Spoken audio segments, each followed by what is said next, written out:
The PGM industry may be suffering from weak prices, but its potential to feed into the hydrogen economy may save the day. For more on this, we are joined by Rebecca. Rebecca, thank you so much for your time. So let's start off with what was discussed during your session. Well, for me, the main takeaways were this hydrogen economy will take decades to evolve. However, we have the funders who are committed. We have private sector that's very committed to this change. We also have coherence in government supporting private sector and the funders to ensure that this revolution can happen. In addition, I think the role of partnerships was very strong. International, regional partnerships are going to be critical, not just in the funding, but because we're selling green hydrogen, or the sunshine, as we say, to other parts of the world who are not blessed with the same sunshine. And then I think last but not least, we have the skills, we have the capabilities in South Africa, some of the best in the world, the largest university system on the African continent. Intellectually, I think we punch above our weight, and we feel very confident that South Africa will be at the forefront of the global hydrogen economy. You had different people on the panel, and the question the panel was trying to answer, and I'm going to read it out loud here for the viewers: will hydrogen be a panacea for PGMs and the South African economy? Now that's the question we're trying to answer. What was the consensus view? Do we agree that it could be, or were people on different pages? Well, I think in terms of, I think we're not going to put all our eggs in one basket. I think that was the point that was really made.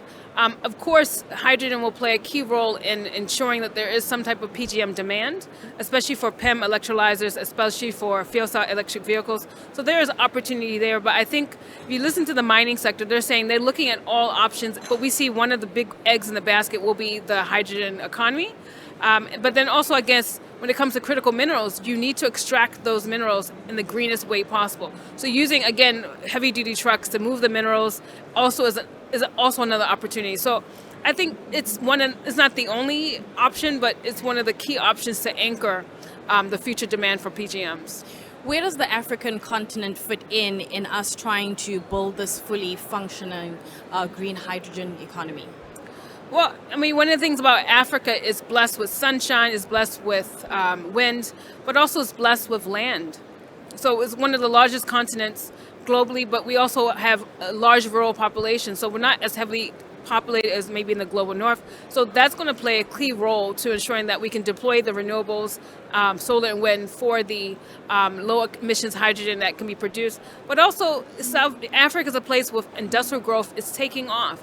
And we see that even though the most strategies on the African continent are focused on export market, because of industrial demand, and we want the demand for industry to be clean, hydrogen will be a key enabler of decarbonization of industry, transport on the African continent. So we do have a role. And then even if you look at just the mining sector, the agricultural sector, one thing we often forget is that hydrogen is a key input into ammonia fertilizers. And most African countries have very strong and vibrant agricultural sectors.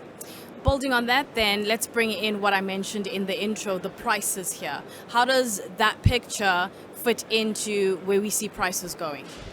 I think that the issues with price is going to hamstring, I would say, mining sector companies with transition because they don't have as much capital available for the upfront investments. But on the back of that, I think it's the role of government and financing institutions to be very creative around how we make capital available, especially to first early movers to the greener economy. So I see a situation where, this sector is cyclical, it goes up and down. The question is, while the prices are not as favorable, how do we support mining sector in particular to ensure that they can produce the green minerals to the rest of the world? Rebecca, thank you so much for your time. Thank you. For more insightful conversations, you can go to MITV, which is on the Mining Indaba website.